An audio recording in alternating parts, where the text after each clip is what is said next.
2026 मध्ये नंबर 1च्या लोकांना हे वर्ष नक्की काय काय घेऊन आलेलं आहे. चला तर मग नंबर 1 साठीच्या लोकांना या वर्षी करिअरमध्ये खूप सारे चेंजेस बघायला मिळणार आहेत. ट्रान्सफॉर्मेशनचा पिरियड आहे. तुमचा कॉन्फिडन्स लेवल वेगळा असणार आहे. तुम्ही जितकं काम कराल तितकं यश हे तुमच्या पदरात पडताना यावर्षी दिसतंय.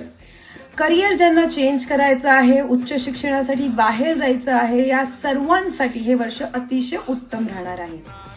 करिअरमध्ये नवीन काही शिकायची अपेक्षा असेल किंवा नवीन काही प्रोजेक्ट्स हाती घेणार असतात तर डेफिनेटली सेल्फ डाऊट न ठेवता घ्या.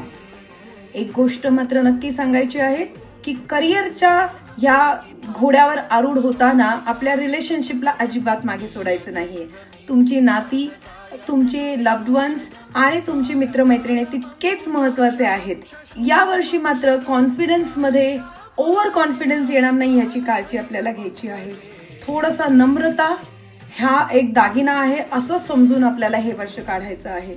जितके तुम्ही नम्र राहाल, जितका फोकस ठेवाल, जितके कॉन्फिडेंटली काम कराल तितके हे वर्ष 2026 तुमच्यासाठी उत्तम जाणार आहे. So make the most out of it. आणि हो, पर्सनल इयर जर तुम्हाला तुमचं कसं जाणार आहे हे समजून घ्यायचं असेल तर डेफिनेटली फॉलो करा आणि मला सांगा काय तुम्हाला माहीत करून घ्यायचं की तुमच्या पर्सनल इयरमध्ये काय आहे.